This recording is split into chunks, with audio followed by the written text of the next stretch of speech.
தமிழ்நாட்டிலேருந்தே தேர்ந்தெடுக்கப்பட்ட ஒரு finance minister அந்த அளவுக்கு உட்காந்துருக்கும்போது எங்களுக்கு பெருமையாக இருக்குது. ஆனால் அவங்களுடைய செயல்பாடு வந்து ரொம்ப மட்ட ரகமாக இருக்குது. அடுத்த தடவை அவங்க வந்து தமிழ்நாட்டில் நின்னாங்கன்னா போனி டெபாசிட் கூட வாங்க மாட்டாங்க.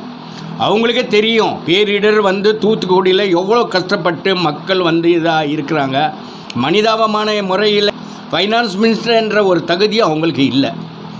மக்களுடைய உணர்வு அவங்களுக்கு புரிஞ்சிக்க முடியல. இவங்க என்ன நினச்சிருக்கிறாங்க, மக்கள் நம்மளுக்கு ஓட்டு போட்டுருவாங்க, நாங்கள் ஒரு சீட்டு வந்தது கூட இப்போ வராது, ஒரு சீட்டு கூட வராது, ஒரு சீட்டு கூட வராது. இன்றைக்கி தமிழ்நாட்டில் ஹிட்லரோட மோசமான ஆட்சியை நடத்துகிறாங்க இவங்க. ஹிட்லரோட மோசமான ஆட்சி நடத்துகிறாங்க. ஹிட்லராவது ஒரு மனிதாபமான முறையில் நடந்தால், ஆனால் அந்த மனிதாபமானமே இவங்களுக்கு கிடையாது. பழிவாங்க உணர்வோடு தான் இவங்க செய்கிறாங்க. கடுப்பேற்றுற மாதிரி தாங்க எனக்கு இருக்குது. எங்கள் தமிழ்நாட்டில் தேர்ந்தெடுக்கப்பட கொஞ்சம் கூட தமிழ்நாட்டுடைய மக்களுடைய உணர்வு இல்லையா உங்களுக்கு? கொஞ்சம் கூட இல்லையே. யாரை கேட்டாலும் சொல்லுவாங்களே பேரிடர் தூத்துக்குடியில் இன்ன மாதிரி நிலைமை. பேரிடர் அழிக்க மாட்டேன்னா என்ன அர்த்தம்? கிடைக்கிற ஆதரவும் அழிஞ்சு விடும்.